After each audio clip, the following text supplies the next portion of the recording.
Alright everybody, this is my most important Cowboy video I've made in a long time, so pay attention and pass this around Twitter and everything. But first of all, let me get to the games this weekend. We're going to have 3 weeks of awesome football. In the AFC, it's probably going to be Brady versus Manning. Probably. I mean, they're going against Houston and they're going against Baltimore. Not bad teams by any means, but I think they've taken care of them this year. I think they're going to take care of them again. In the NFC, it's the best I've seen as far as competition in a while. You know, we're going to see a lot of things. Keeping Cape was that the right decision in San Francisco. Atlanta versus Seattle, strength on strength. Cornerbacks versus wide receivers, going to be awesome. But the thing about it, any NFC championship game is going to be awesome. I'm rooting for Seattle versus Green Bay in Lambeau. That's going to be sweet. I've been thinking about that for a while. You got Green Bay versus Atlanta possibility in the Georgia Dome. You know, 2 great offenses. Hey. And Sorry. What are you doing? I'm about to leave. Oh, okay. All right. Have a good day. Right. Well, who do you think will win this weekend? Who cares? Vikings are not in it anymore. Just watch Shameless. Sunday night, 9 o'clock, showtime. Put your Shameless hat on. Bye. My life is good anyway. But offense versus offense, Green Bay and Atlanta, and then you got Seattle. Hey! Yeah? Make sure you close the door because the dog's gonna bark. Gosh. All right. And then Seattle versus San Francisco. Just line up the ambulance. Shameless, Sunday nights at 9. Showtime. Like, Shameless. Showtime doesn't need me to promote a show. I lost my other hat. Whatever. Alright, Seattle versus San Francisco. You just line the ambulance up outside the stadium because it's going to be a bloodbath. So any of those 3 possibilities for the NFC Championship is going to be great. Now, let's get to the Cowboys. Dallas Cowboys, what the f is the plan?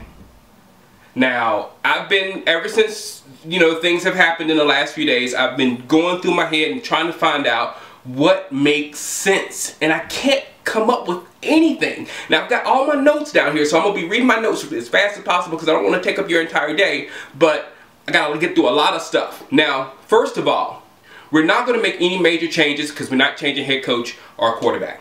So we're running the same program we've been running basically since 2007 when Garrett was hired. You know, and the results are great numbers, very little real progress. Now, I've even looked back at my season videos and they all seem, you know, similar. It was just a lot of stuff that we were doing, you know. And then when Tony gets into the trying to force things mode, I don't like it because as fans, boy, we didn't deserve that. You know, it's like this situation, like fans sticking up for fans, like damn Dallas, why'd you do your fans like that? But it was tough. It's tough to swallow this pill just because the way we've been coming into games of late, and now we kind of reverted back to that pre-Saints offense where we were scoring a lot, getting a lot of yards, but wasn't scoring very many points. So I think something needs to be done in the offseason with this offense. I don't know how to feel right now. I really don't. I'm just in wait and see mode. There's really not a reason to fire Garrett. I mean, he won football games. So it's probably going to be Garrett. And it's probably going to be Jerry in the war room again. And basically, Tony Romo, bye-bye. I'm sorry. Bye-bye. DeMarcus Ware, I love you. So bye-bye. Now, at quarterback, I don't know what you do. You're going to sign him. You're going to get years of this. And I really was super depressed. If you could tell on those clips, I was super depressed on every single one of them until last year when I gave, you know, the half-hearted plea to clean house. But in reality, I was on an island with a beautiful wife, and I think I told Jerry Jones to kiss my ass. Yeah, I think I did. Jerry Jones, kiss my ass! I don't get it from a business perspective. If you're going to go with a certain thing for 6 years, and your returns have been very minimal, why keep it the same? You know? Unless your returns are monetary, then, you know, Cowboys still making money. So, you would think if you want to try to make a run again, you would try to keep the staff intact for just 1 more year. You know, let's try to do it again. Repair the roster with free agency and draft and try to give it 1 more shot. No. They fired Rob Ryan. Now, first of all, I'm not shedding a tear from Rob Ryan. I was a fan of Rob Ryan coming into Dallas because, you know, I like things from the outside looking in, but his big mouth basically had me waiting for the day he leaves. That type of attitude belongs in somewhere like Philly. Sorry, Philadelphia fans, but, you know, that's what you are. His defense is unsound, as, you know, some people were saying, and in my opinion, and it's kind of like his personality. It's all talk and all flashy, but very few, you know, real results, very few turnovers, and couldn't stop the run or pass when it was pressed on it. You know what I'm saying? So it wasn't the greatest defense, in my opinion. With that being said, did he deserve to be fired? Don't think so, because clearly defense was not the sole reason we were losing. Rob Ryan now joins a long list of scapegoats in Dallas. Terrell Owens, Wade Phillips, Terrence Newman, and now Rob Ryan. All four didn't perform brilliantly by any means, leaving themselves open to being blamed for the entire season. This year, it's Rob Ryan's turn in the barrel.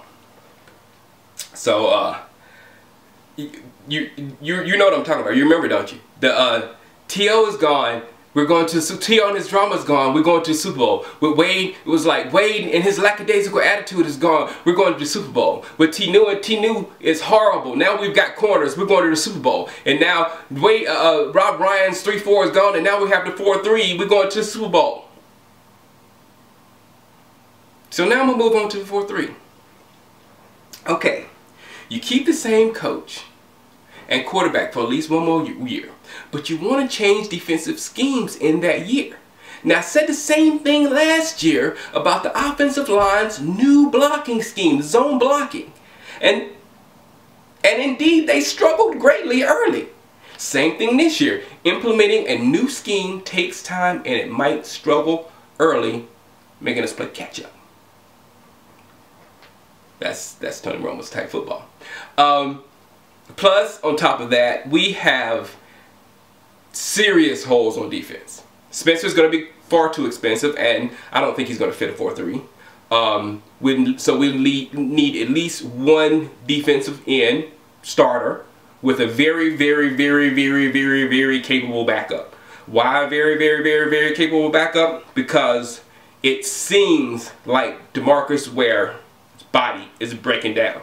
And in my feeble football opinion, putting his hand down in the dirt and making him collide into an offensive lineman on every play might be worse on his body. So we'll need a backup, a solid backup for him. Speaking on the same topic, in defensive tackle, you got Jay Ratliff. Again, it was play dwindling in the last 2 years, and then this year he was injured most of the year. So that seems like a body might be not making it anymore. So with him gone, with Brent gone, we're super thin at defensive tackle. Let's keep going. We need an outside linebacker to go with Bruce Lee.